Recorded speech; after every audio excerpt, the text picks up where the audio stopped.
Happy Sunday, everyone. Welcome to another edition of the Royals Rundown podcast presented by Royals Review. I am one of your hosts, Jacob Milham, joined by the other one of your hosts, Jeremy Hokius Greco. Jeremy, say hosts 5 times fast for me. Host.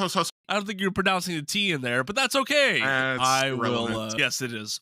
Very irrelevant. One thing that is relevant, though, is Royals Review, who make this podcast happen. Thank you very much to the team over there at royalsreview.com. You should also follow along with Royals Review on social media. That could be Twitter, Facebook, Blue Sky, wherever you want. Just go find Royals Review. All right, Jeremy, we're recording this about 10 minutes after the final pitch in Sunday's loss. Overall, I get it. It's a loss, but hey, it's hard to complain about the Royals having a season-high 6-game winning streak coming into today, a 5-1 homestand. The Royals desperately needed this. We're going to talk about some of the pitching that we saw these past 6 games, some of the hitting that we saw this past 6 games, but we got to start off with Kris Bubic, finally just having that bad performance, Jeremy. Just a really bad outing. Yes, that horrible outing today raised his ERA all the way up to 2.25.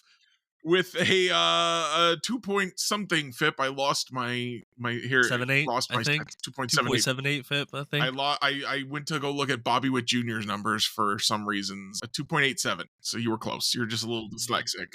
Yes, just a little bit. So, obviously everything is bad. Kris Bubic actually sucks, and we can all move on with our lives now. No, but in all actuality, so Kris Bubic, it wasn't a great outing from him, but he wasn't the reason why the Royals lost. I would say 3 of those 4 runs. Who is the reason? That's because you say he's not the reason. I feel like this game, the loss goes kind of, the whole team takes this loss in my mind. Yeah, Kris I think Bubic so. wasn't good. 4 runs, 5 innings. That's not good. You were about to say that 3 of those runs came off one swing of the bat from one of the best hitters in the game. Yeah. 1 bad pitch, 1 swing from one of the best hitters, 3 runs. It happens. It happens to everybody. It could happen to Clayton Kershaw. It could happen to Paul Skeens. It could happen to anybody. But also, Chris Stratton, who I think we're going to talk more about in a little bit, gave up a couple more runs. The offense scored 3, which is above average for them, but below average overall. Yeah. They had a lot of opportunities today that they didn't cash in on. So this was really a team loss, I think. Yeah, it was. And I do want to say that the first run that Bubic gave up today broke a 21-inning scoreless streak from this pitching staff. So I don't want to say they were bad across the entire homestand, because they weren't. They blanked the Astros twice to secure a series victory for Kansas City. And if you thought they were going to do it a third day in a row, I would have bet against you on that one. I always bet for the Royals. I would have bet against them for a third straight shutout. Yep. The Astros are too good to expect that to happen 3 consecutive games, especially against the Royals. I will say this, Jeremy. So you were watching the game too. How different would this game have felt if Kris Stratton hadn't taken the mound? Because when he took the mound, the Astros had 4 runs, and let's see here. I want to make sure I'm doing my math correctly. It was 4-1 at that point. Yeah, it was 4-1. In my mind, that game feels very within reach, even for the Royal standards. But he gives up 2 runs in the top of the 6th. Angel Zerpa comes in relief of him, gives up another in the top of the 7th. And then Jonathan Bolin gets 6 outs in his return to the Major League mound and does his part. But those 2 guys alone really put this game out of reach for the Kansas City Royals. It's hard to ignore that the Royals are 1-7 now when Kris Stratton throws a pitch in a game. 1-7. But you have to, there's multiple factors here, right? There is context. They're losing. Provide it. every time he comes into the game, except for apparently once. So they don't win because Kris Stratton came into the game. They don't lose because Kris Stratton came into the game. They were already losing this game. And there's nothing that says they would have won this game if Kris Stratton doesn't come in. The Astros may have completely managed their pitching completely differently if Stratton doesn't give up those 2 runs, and then the Royals don't score another one, and they end up losing 4-1. Maybe they bring in Steven Cruz, and he finally gives up a hit. You don't know. You just don't know how this stuff is going to go sometimes. Would I have brought in Kris Stratton there? No, absolutely not. But if I had my way, Kris Stratton wouldn't be on the roster. Kris Stratton hadn't pitched in a week. It was a 3-run deficit. You got to pitch him sometime if he's going to be on your roster. You can't just have this guy sitting in your bullpen not pitching. Well, they did it with Evan Sisk, didn't they? But they also demoted him because he wasn't pitching. You can't demote Kris Stratton. So yeah, no, unfortunately it's probably time to cut Kris Stratton. It's not going to happen today. I almost would guarantee that the way this is going to go down is as soon as Hunter Harvey's ready to come back, because I think he's going to be ready soon, like within a week, then Kris Stratton gets cut. Because otherwise, you cut Kris Stratton to bring somebody up, maybe at Evan Sisk. You can't actually bring Evan Sisk back up because you have to wait 10 days. I don't know who you bring up from the minor leagues to fill that spot right now, because you've already got Cruz and Boliner up here.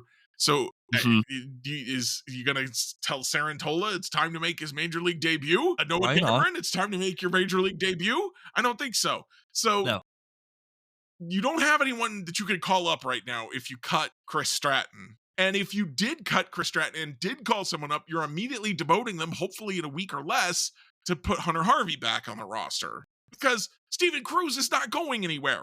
With the way Jonathan Bolin looked today, he's not going anywhere.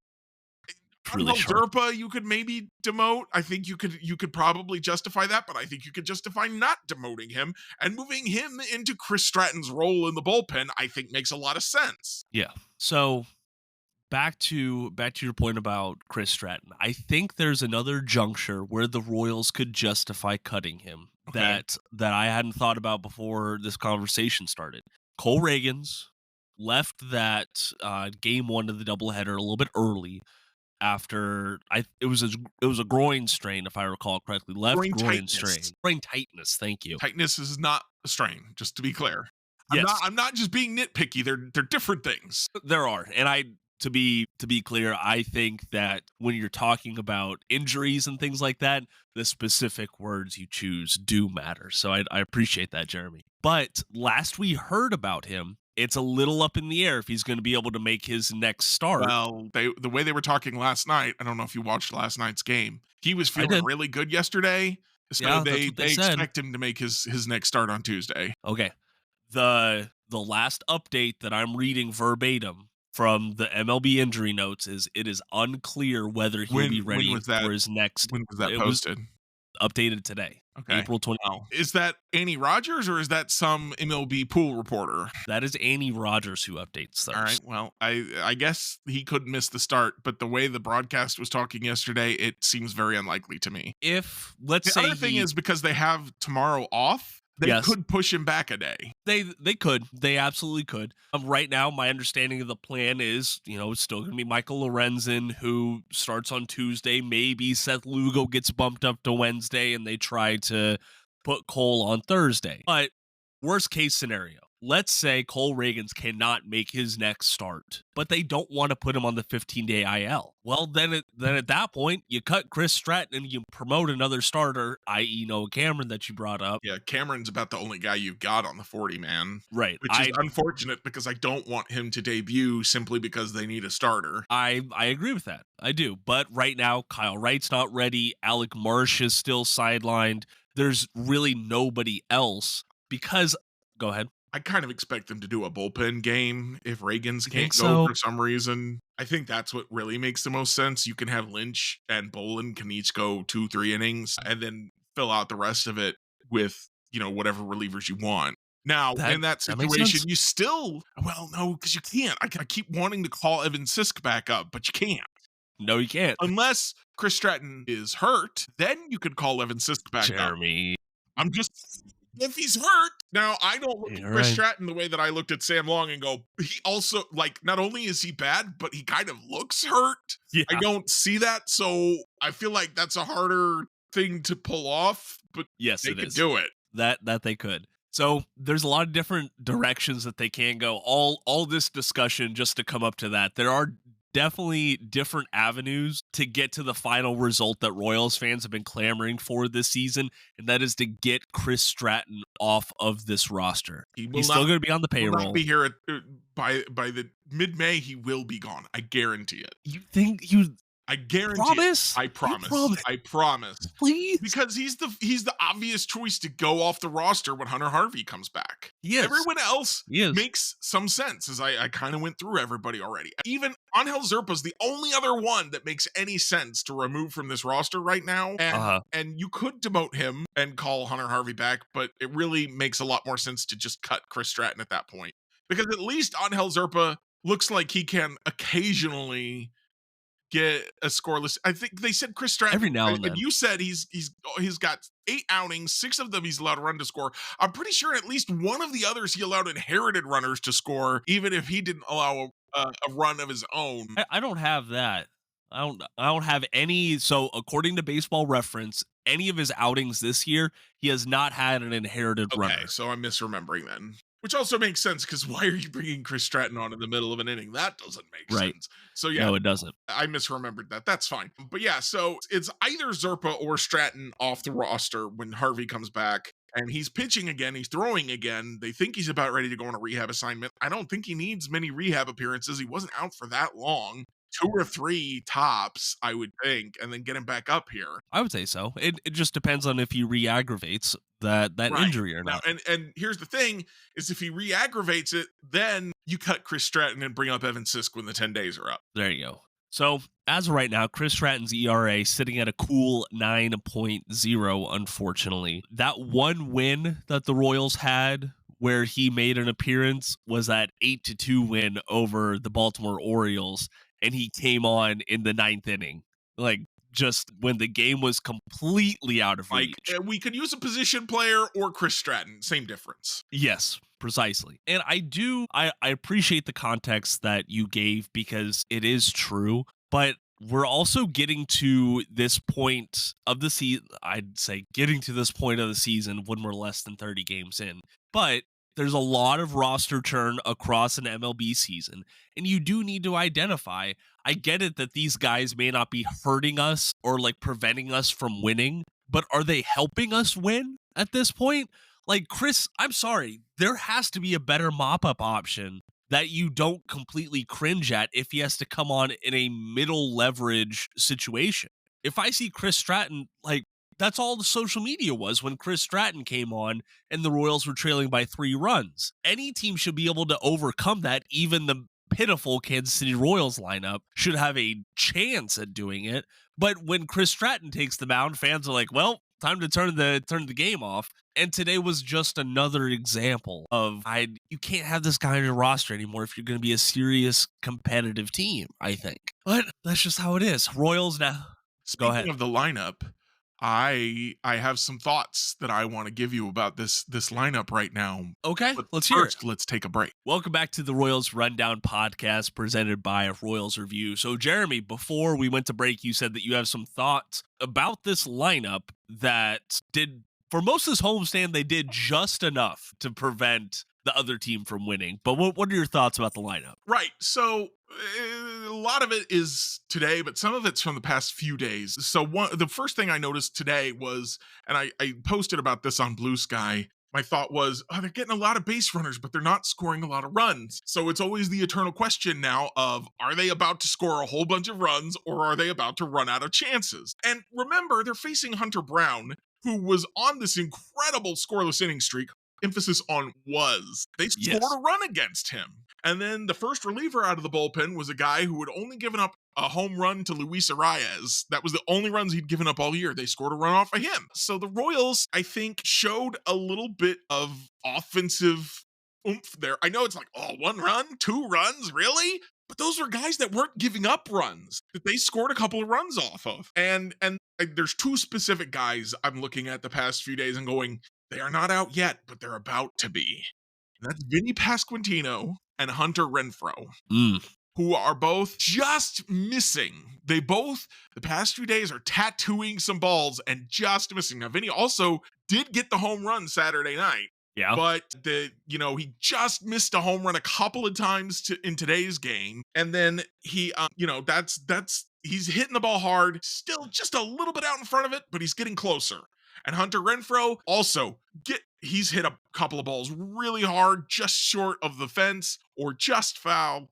He had a little doinker for a hit today as a pinch hit.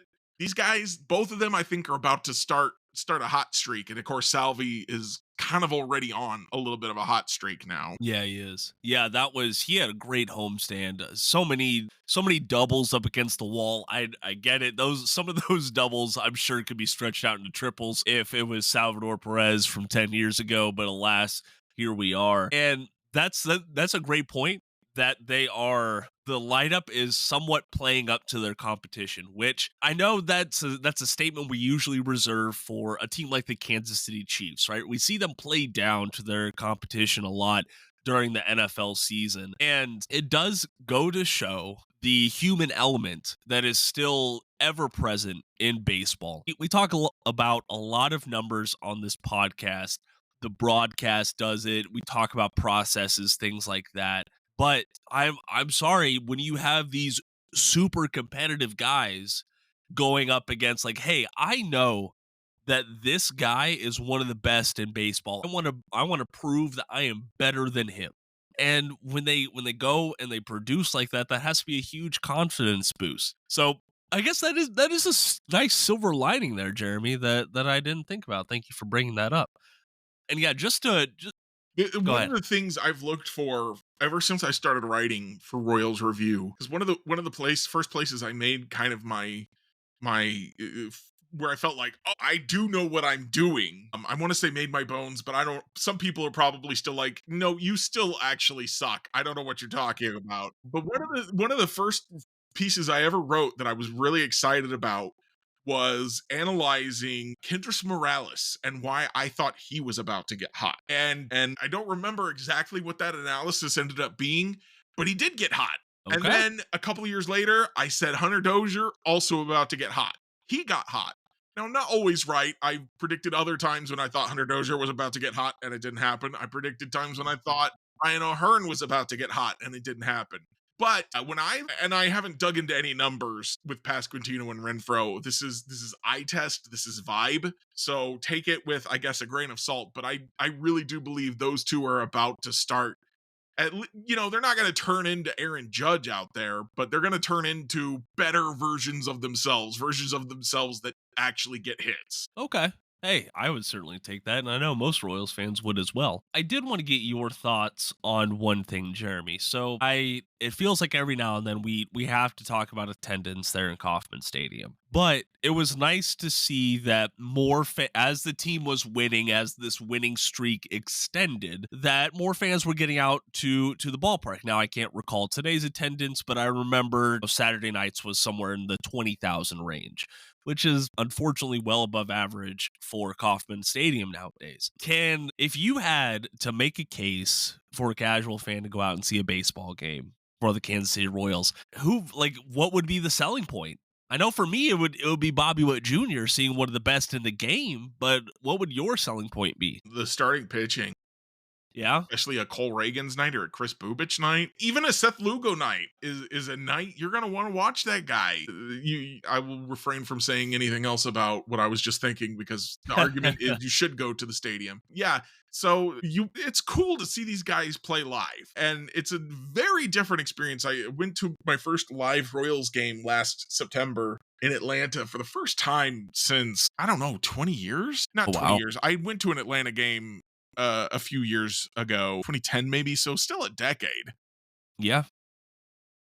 And it's a completely different experience to watch them play live. I don't know that it's a better experience. There's a lot of things I prefer about sitting in my own chair and the air conditioning, but it's a very different experience. And it's especially if the Royals are still playing well late in the season, you got to get out there and experience the atmosphere of a good team late in the season. Yeah, I certainly agree with that. If you can't make it out to the ballpark to experience that with Royals fans, you could always do so electronically via Royals Review's game threads and the game recaps. So highly suggest going and joining the comment community over there. One of the articles that we had up on Royals Review earlier this week was our player of the week. And that was a guy who wasn't on the opening day roster, a player that I think many fans had kind of panned to start 2025, saying like, okay, well, he's going to be a role player. But Drew Waters has been off to a heater to start off 2025. Right now, for the past week, he's been second on the team in expected WOBA, which is just absolutely outstanding. Expected batting average 346 with an expected slug of 463. He just hit his second triple of the year to close out that Astros game. But what do you think about Drew Waters? Well, I think, and this is what I posted on social media earlier this weekend, I don't know how long this is going to last, but I'm going to enjoy it as long as I can. Because alongside those numbers you gave us, we've got a 3.8% walk rate, which is not good. We've got a 32.1% strikeout rate, which is not good. And a 406 BABIP, which is a little on the high side, probably. Probably can't expect him to hit like this forever, but we might as well enjoy it while we can. And, if he falls down to 300 BABIP, if he could get that walk rate up to 6% and bring that strikeout rate down to like 28%, these are actually pretty big moves, but they're not as big as they could be. Then, this could be something, but we'll have and he has actually, it looks like he's always carried a high BABIP. He has a career 335 BABIP. Wow. That's a big surprising. league level. His 2023 season, when he played 98 games and wasn't particularly good, he had a 321 BABIP. It was the strikeout rate that got him, and his strikeout rate's been coming down too. He was at 36.7 in his rookie season, 2022, 31.8. In 23, now he's down to 30.6. Bring that down a couple more percentage points. Get it under 30. Get that walk rate up just a little bit.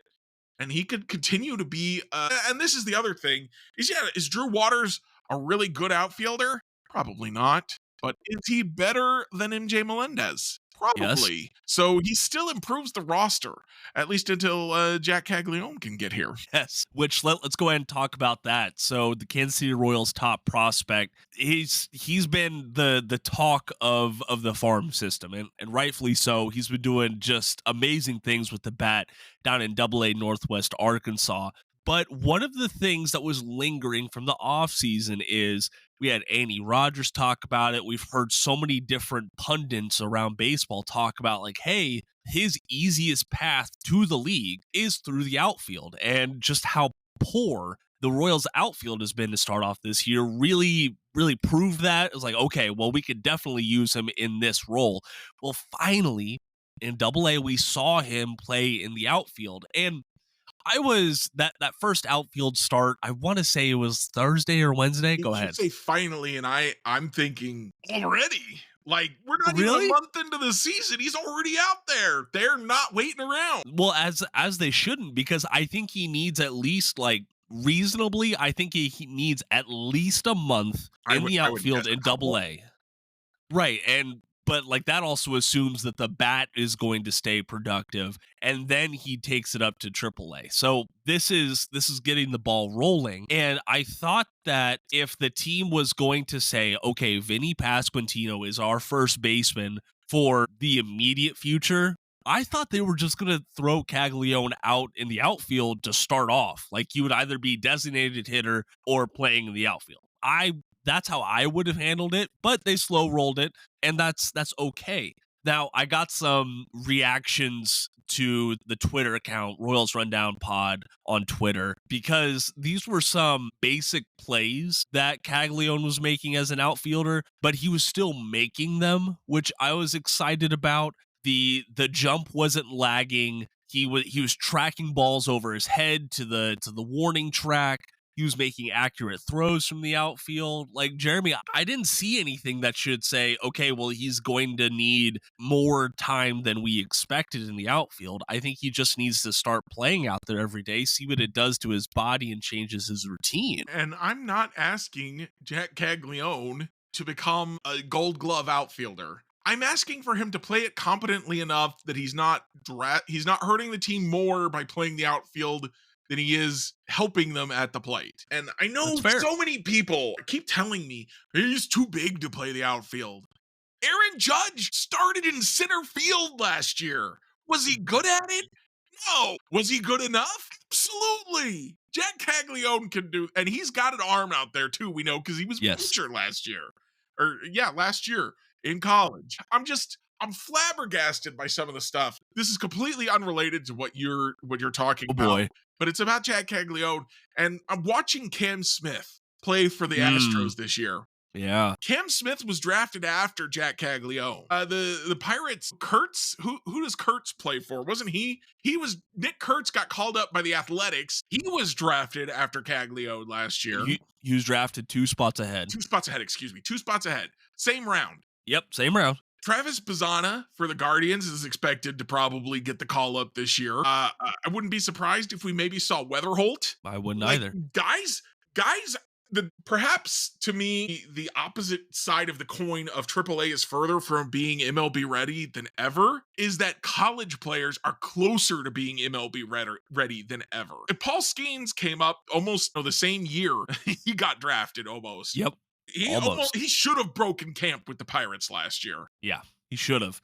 He was, and his AAA performance just exemplified that. And that's something, or a topic that's a little near and dear to my heart, because I think that schools around the country recognizing, hey, we are losing just massive amounts of baseball talent going directly from high school to the league, because we can't develop these guys properly, and them recognizing that and investing in that. I mean, you can go do some research on what like LSU is doing for their player development, on what Wake Forest is doing, what Purdue is doing. These schools that are baseball powerhouses are investing in player development.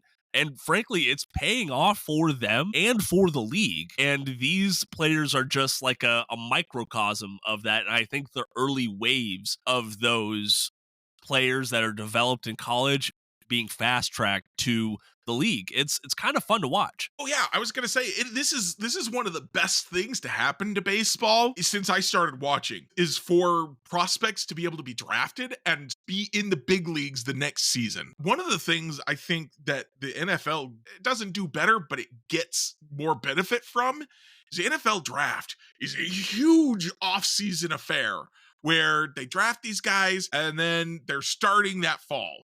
Right. And you get so excited about the draft and you're like, that guy's so good.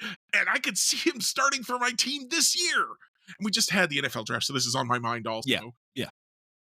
The MLB draft, guys get drafted and you forget they exist because they spend 3, 4, 5 years, as this is especially bad with high school guys. Blake Mitchell, it's really easy, I think, for some of us, even us, who follow this team so closely, to forget Blake Mitchell is still out there, still a high grade prospect that we hope to see in the very near future. We've been talking about the other catcher, Carter Jensen. For 2 years now. Yep. Is he ever going to get to the big leagues? Is he a bust? What's happening? And then you get guys like Jack Caglianone, Cam Smith, Paul Skeens that are like, no, here we come. And it's exciting. It's good for the sport, boosts the visibility, it boosts the viability for athletes. Because if you're an athlete, and this is what I thought when Kyler Murray, I don't know if you remember, Kyler Murray was originally drafted by the Athletics, had signed a deal, and then pulled out of it because he realized he could go play in the NFL.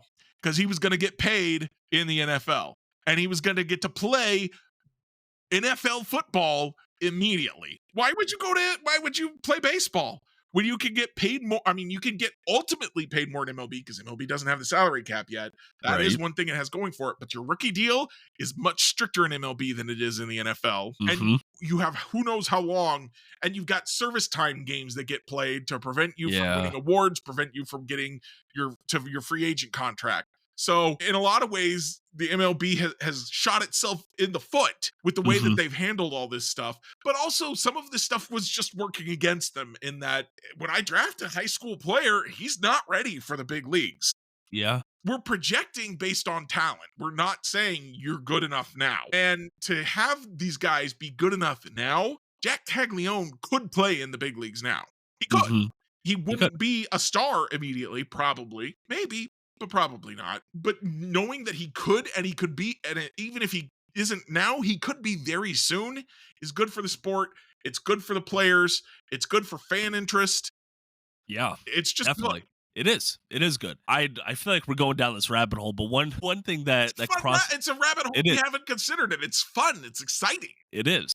At least I hadn't considered it till just today, I think. Well, I don't think that I'm trying to think. I don't think that most people realize how strong that correlation is. I guess it is the word. One thing that I do wonder is factoring in or not is the technical knowledge from prospects. Like how is that changing things? Because you got to think about like 10 years ago, folks weren't thinking about, what's the spin rate on my curveball, or we weren't worried about TrackMan metrics or exit velocity or things like that. Now, frankly, like I remember my work with prep baseball out here in Virginia last fall. And you have teenagers who are talking about this, who are wondering like because we have the TrackMan out there with us, like, okay, well, what's this, and this? I've been recording it as I've been going. And I am curious how not being shocked at that being one of the things the team is talking about,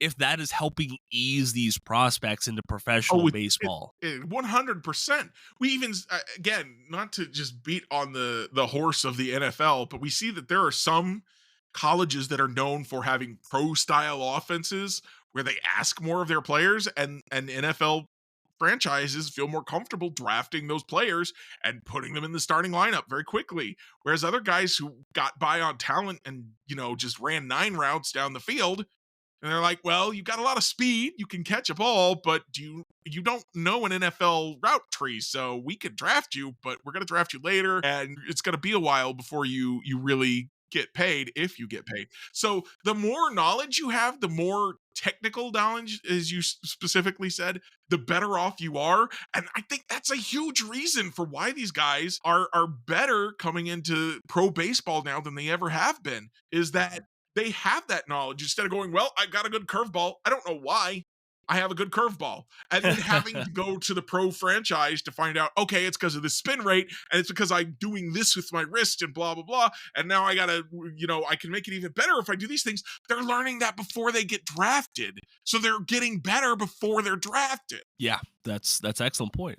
Now, sorry, we'll get back on track. There's a reason why our logo is the way it is, but I feel like nowadays most of the time I'm just jerking the wheel off the road. I think that's how it's been going the past couple of months. Jeremy, I do want to. Well, I'm trying to think. We talked about Jack, talked about the Astros series. So let's go ahead and look forward to the Rays series. Now, the Royals do have Monday off day in Tampa Bay. There are certainly worse spots to be stuck for a day without having baseball. They're not in Tampa Bay, though. They're wherever the Yankees spring training field is, right? That's still in Tampa Bay. Okay. It's still in the Tampa Bay Metro, I think would be the correct word for it. All right. It might not be in Tampa Bay proper, but Steinbrenner Field there is still in that area. Tropicana isn't in Tampa Bay proper, if I understand correct. Yeah, I think it's in St. Petersburg there or something. Geography is not my strong suit, so don't quote me on any of this. I'll throw Honey under the bus here on this. So she always says that line to me whenever I'm trying to describe about like where a state is, because she was private school educated, and she moved schools during like I think it was her 4th grade year. And one school, like she was going to take geography the very next year, but then she moved to a school that had geography in the previous year, so she just never got a geography class. And I remember like meeting her, and I told her I was from Kansas, and she said something to the effect of like, was it one of the states like around the Great Lakes? Like she just had no idea where Kansas was. Further away from the truth. The Great Lakes states are also the Midwest. Ish. I mean, that's how people describe them. All right, fair enough. Fair enough. I ask someone, is Ohio in the Midwest? They'll tell me yes. Really? Yeah. But what else would it be? It's in the Northeast. I think it's in the Northeast. That's what I would say. It is not in the Northeast. Come on, man. Come on. I mean, Ohio doesn't exist. This is all a moot point. But let's go ahead and talk. I better go look at a map of America and make sure I know where the heck Ohio is if Jacob says it's in the Northeast. That's a stretch.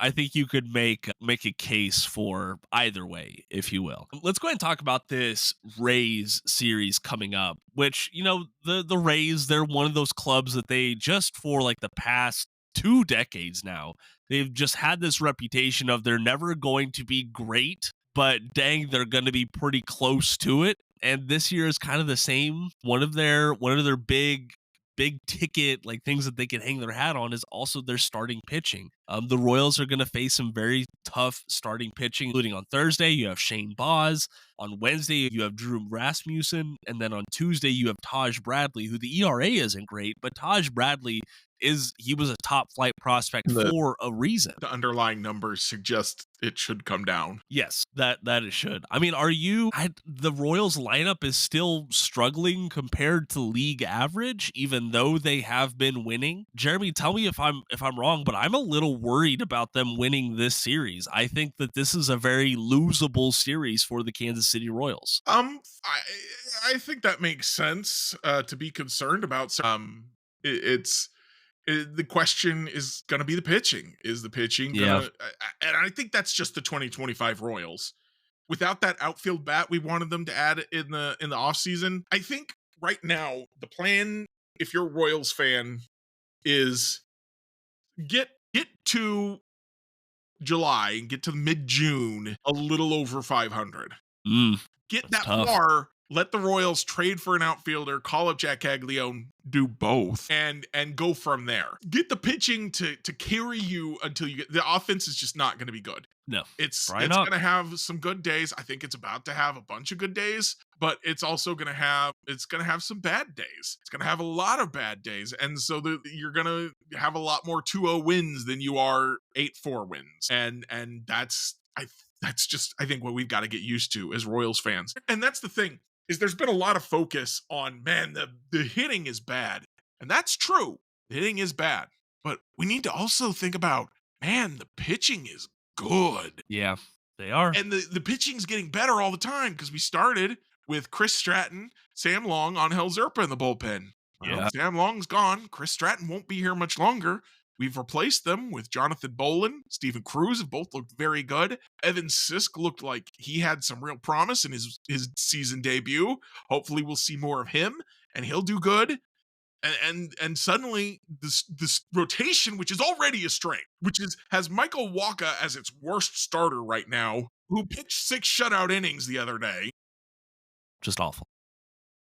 The bullpen can also become a strength. And at first we were like, okay, those 3 at the back are strengths, but the whole bullpen could be a strength in very short order. So the one thing I wanted to look at, and I'm trying to pull up those stats while I'm giving this speech, is how are the Rays hitters doing? Because they're also one game under 500. I think their hitters are also bad. I don't think their hitters are great. So they're still in the plus in run differential right now. They've scored 114 runs this season. They've allowed 102. So they're not one of the league's most explosive lineups, to say the least, but they've been winning what they have been because of their pitching staff being so strong. And it looks like Jonathan Aranda's kicking butt. Cameron Misner or Meisner, I'm not sure how you say his name. I think it's Meisner. Meisner's kicking butt. I know I've seen there was a guy, Chandler Simpson. Chandler Simpson got the promotion. For a big day. He's only played in 7 games, but he's looking pretty good early. They've got some guys, but they've also got a bunch of guys who just haven't played a heck of a lot. If I sort by only qualified, they only have 5 qualified hitters because they've been mixing and matching so much. Yeah. And so it's a question of, are these guys who haven't played a lot, are they going to play a lot? And are they going to continue to be as good as they have been? And can the Royals shut them down enough? Can the Royals pitching shut them down enough to allow the hitters to do enough damage against a very good rotation, excellent rotation, not as good of a bullpen? They've got Pete Fairbanks in there, and they've got one other reliever I saw was doing really well, and the rest of them are just kind of fine. So if I know this is asking a lot, if they could work the count of the starting pitchers and get them out after 5 or 6 innings, they can do some damage against the bullpen, which is something they did a lot last year, was work some counts against the starters. And you'd think they'd be better at it this year with Jonathan India. It has not worked out so far. It did today. Hunter Brown only went 6 innings. So if they can start doing some of that, get after some of those bullpens, let their bullpen hold things down, let their starting rotation hold things down. This is going to be a really interesting series. I saw some takes that were like, the Royals have to win this series against the Rays. Well, And that's silly. We're still in April. They're one game under 500. I don't, if they get swept, that's going to be not great. It's going to feel pretty bad. But if they at least win one, the Rays are not a bad team. or not. And you're on the road. So if you win at least one, I feel like you've done enough for now. If you win two, you've done your job. If you sweep, holy cow. Yeah, that'd be a welcome surprise. The Royals this year are 11-5 at home. They are 3-10 on the road. And that's a thing I kept harping on, is everyone's like, oh, this 2-8 road trips ruined the team.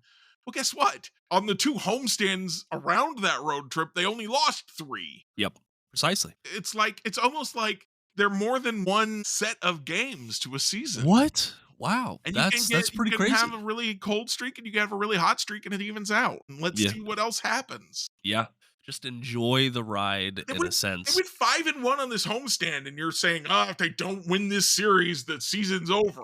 What? Well, Jeremy, come on. You say every 4 or 5 series. Like, this is going to be an interesting series to watch for the Royals. And I wrote a whole article about why we keep saying that last year. When the team is good, every series matters. It tells you things about, is this team still good? Is it bad? Are they getting better? Are they getting worse? The only time a series isn't interesting is when your team is bad. Because even if you're facing a bad team as a good team, it's like, can you sweep them? Can you prove why you're so much better than they are? If you want to really appreciate how good this Royals pitching staff is right now, I think the Royals are one of 4 teams in Major League Baseball to have scored less than 100 runs this season, and they have scored the least amount of runs in the American League, and they're still 1 game under 500. They're kind of doing the opposite of what they did last year, where the run differential kept telling us they were a better team than their record. And this year, the run differential says they're a worse team than their record. Things could fall apart really fast. Or the offense could get their feet under them, because I think most of these guys, Vinnie, Pasquantino, Michael Massey, obviously Salvador Perez is better, and he's coming out of it. He's better than he's looked. I think Jonathan India is better than he's looked. I even think Hunter Renfroe is better than he's looked. So if these guys are actually, if they're just all in a slump right now and they can all get better, then the offense is going to look better. That run differential is going to come back up. Yeah, for sure. They lost. For sure. I guess that's something. They lost a lot of close games last year and won a lot of blowouts. And that's something that tells you the bullpen was a struggle for them last year. They're winning the close games and losing the blowouts this year, which tells you the bullpen's fine now. Let me give you a slash line real quick. I want to see if you can guess which player it is. All right. I was surprised to see this. So last 7 games, this player has seen 19 ABs. No home runs, 1 walk, 1 strikeout. They're putting the ball in play a lot. Batting average 316, which might not sound great, but in today's baseball, that's a very good batting average. On base percentage 333, slugging sitting at 368. Which Royals player does that sound like? It's got to be Hunter Renfroe. It is Hunter Renfroe. Jacob. You do. You are the resident ball knower, Jeremy. I'm not going to get on this podcast and say that Hunter Renfroe is fixed or anything like that, but I do think that this more of a part.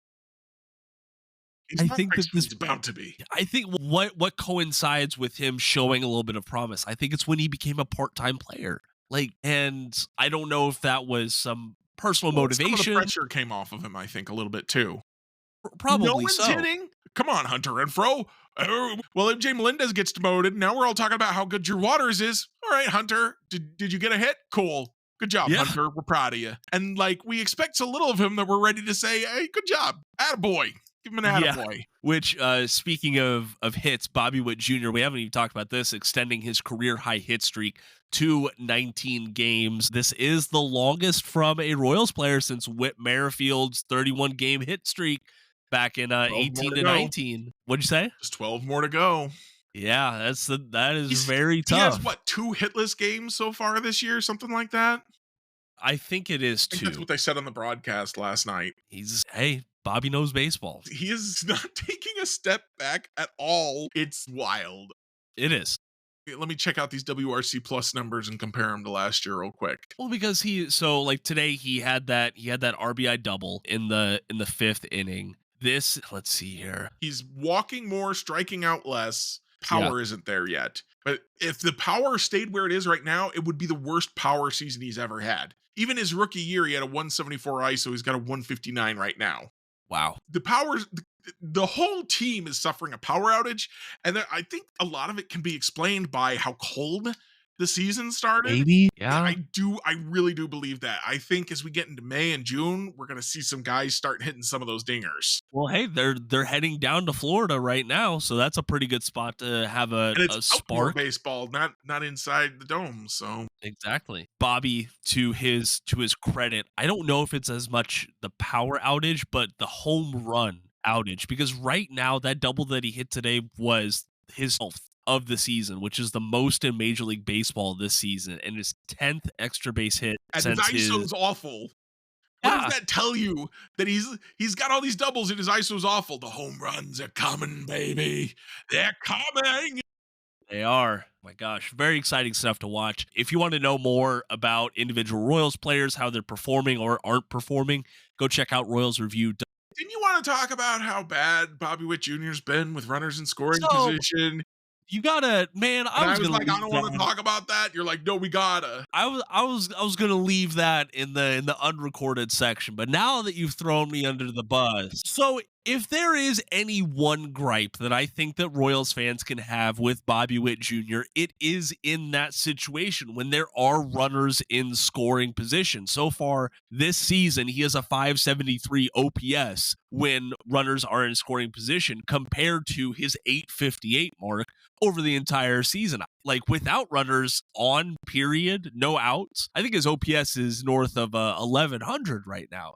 Like, he does his part and then some in that situation. But I mean, he's your number 2 hitter for a reason. You would expect more of him, and especially how we saw him take another step up in 2024 in that situation, I would expect more of him. But just overall, this team is just having an anemic performance with runners in scoring position, because you brought up a good point, Jeremy. He might be suffering a little bit, but he is far from the worst performer in this Kansas City lineup in that situation. Let me tell you why I'm not worried about Bobby Witt Jr. With runners in scoring position going forward. So I'm looking at his Fangraph splits for low, medium, high leverage, because they don't have with runners. Oh, yes, they do. There you go. So here I can look at these. Bases empty 177 WRC plus, men on base 87, men in scoring 48. But bases empty 7% walk rate, which is about a little bit low for him this year. Men on base 11.8, men in scoring 15.6% walk rate. Okay, yeah, that's some context. What I'm getting at is they're not throwing him strikes if there's runners on base. They're like, you want to get yourself out, Bobby? Go ahead. Otherwise, you're going to first. We are not pitching to you. And why would they when Vinnie Pasquantino's hitting behind him the way Vinnie's been hitting to start the year? Fair enough. So when Vinnie gets hot, which I've already said, I think is going to happen any day now, they'll have to start throwing Bobby some strikes. Or Bobby will have to stop swinging at the pitches outside the strike zone, take his walk, and let Vinnie do the damage. At which point, they will eventually have to start throwing him strikes, because you can't just keep putting Bobby on base in front of a guy who's hitting. Yeah, exactly. And we got another glimpse of it today.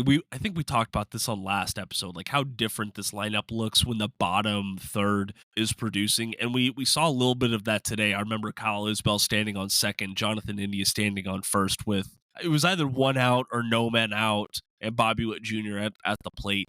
Like, there are so many times last year that we would have seen nobody on ahead of Bobby and 2 outs, and he would have to produce just perfection every single time.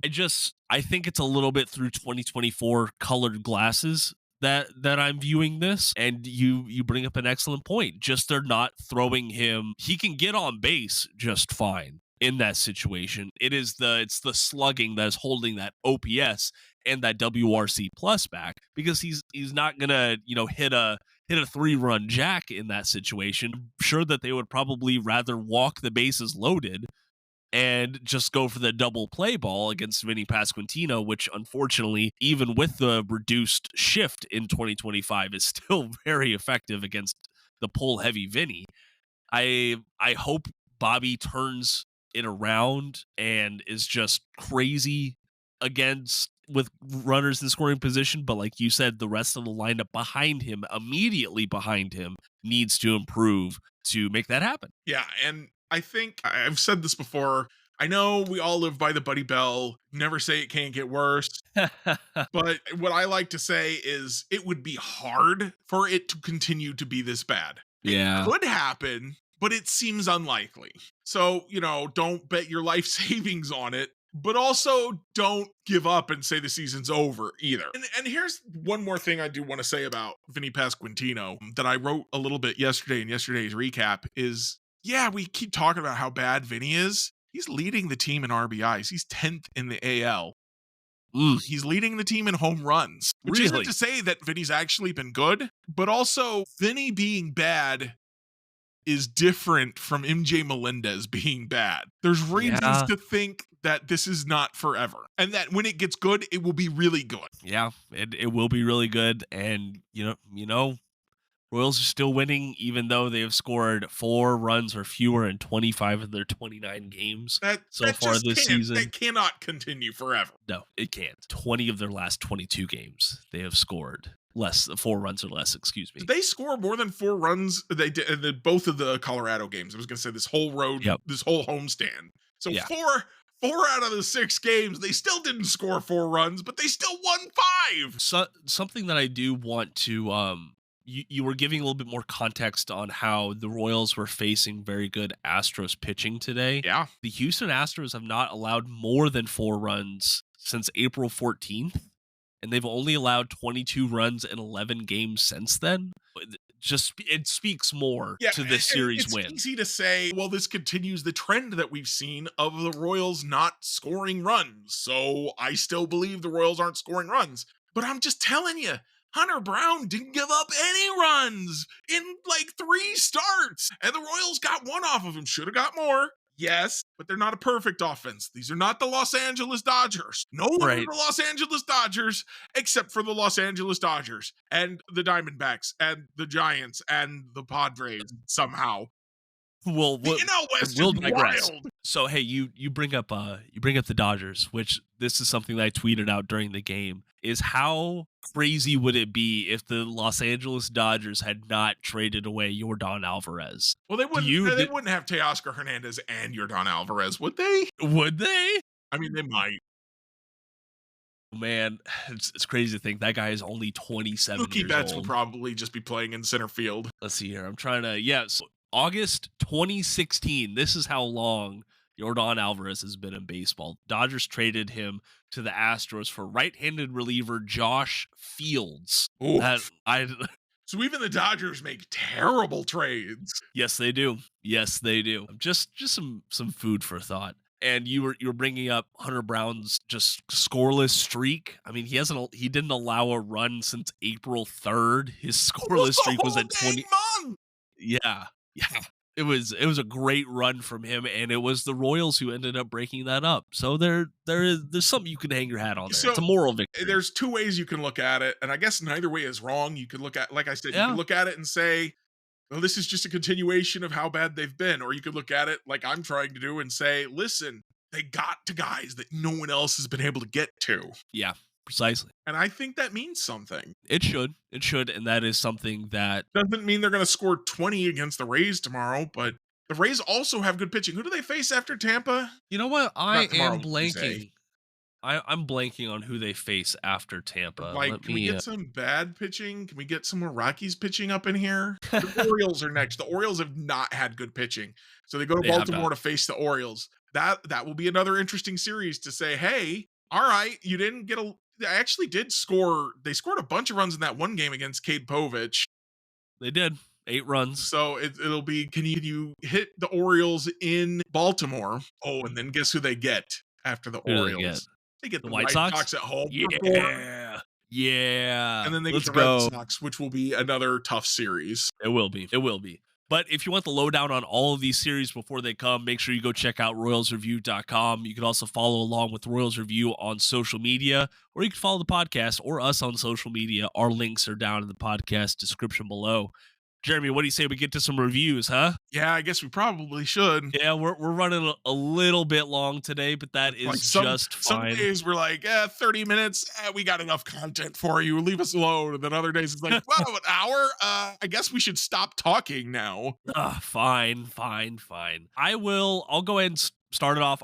I have a few reviews in the hopper now. I was going to review the new Suzanne Collins novel, but I finished another novel that I feel like I have to talk about. It's called Tender is the Flesh, which the plot is as strange as the title sounds. So it's by an Argentinian author, Agustina Basterreca, I think is how you say her last name. And I'm reading this verbatim. The novel was originally published in Spanish in 2017, translated in 2020. It portrays a society in which a virus has contaminated all animal meat, and because of the lack of animal flesh, cannibalism becomes legal. Marcos, a human meat supplier. Just eat the poor people. It's even more twisted than that, believe it or not. Marcos, a human meat. Can we eat the rich? Let's eat the rich. Jeremy, easy. Nice Easy. Whoa, Nelly. Marcos, a human meat supplier, is conflicted by this new society and tortured by his own personal losses. This was a read. It had some really weird moments, but like this sounds pretty terrible to say, but it wasn't, the shock value wasn't there because like, oh well, like this is how they treat cattle. Like this is, I've seen this, I've done this a little bit, and so it wasn't as shocking. We should eat the people who are responsible for the virus, and I guarantee it's the wealthy. It won a ton of awards. I guarantee it. It won a ton of awards in its original form. It didn't translate very well. I think the prose was pretty like straightforward. It's a very easy read. You don't have to process it a whole lot. I called it a fluff read because I'd read on my Kindle, so I go by the percentage of the book left, and it would be like 3 page turns, and I'd be on a percentage, so I could just read and get that dopamine rush. So if you're looking for something completely out of right field, Tender as the Flesh is one way you could go. Jeremy, over to you. Of all the things we've advocated for on this podcast, Jacob, cannibalism is not one I anticipate. We are not advocating for cannibalism. Max, we're not advocating for cannibalism, Max. Not saying that. Hey, Jacob, do I review the TV series I finished a week or two ago, or do I review the recording of a stage show that I watched last night? Ooh, the stage show. Let's hear it. All right. So last night I watched McClunky's Treasure Island. Okay. Which was a live staged reading of the Star Wars A New Hope script, featuring a bunch of comedians and such from the Los Angeles area. I watched it because I saw Zach Oyama, who's one of the Dropout guys, played C-3PO.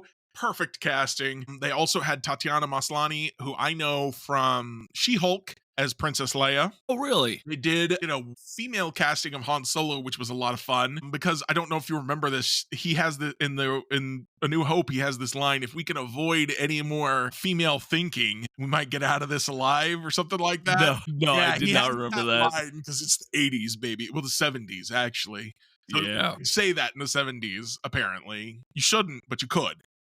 Apparently. So, but then when a woman reads that line, it's pretty funny. But the highlight, I think, for most people is they cast Richard Kind as Darth Vader. Richard Kind, if you think you don't know who Richard Kind is, I guarantee that you do. Go Google that man. Yeah. He is a character actor who is known for playing just really off-the-wall characters. You Googling him? You find him? Yeah, because I'm trying to find like the role that people can't miss him from. Okay. I'm sure that if people heard his voice, they would know him. He was in the latest season of Only Murders in the Building. Yes, he was. He was the guy with the eye patch from the other building. Let's see here. So I forgot he voiced this. He was in Inside Out. Yeah. He was the imaginary Yep, Bing Bong. Bing Bong. Yeah. Yep. And then he was in A Bug's Life. Yeah.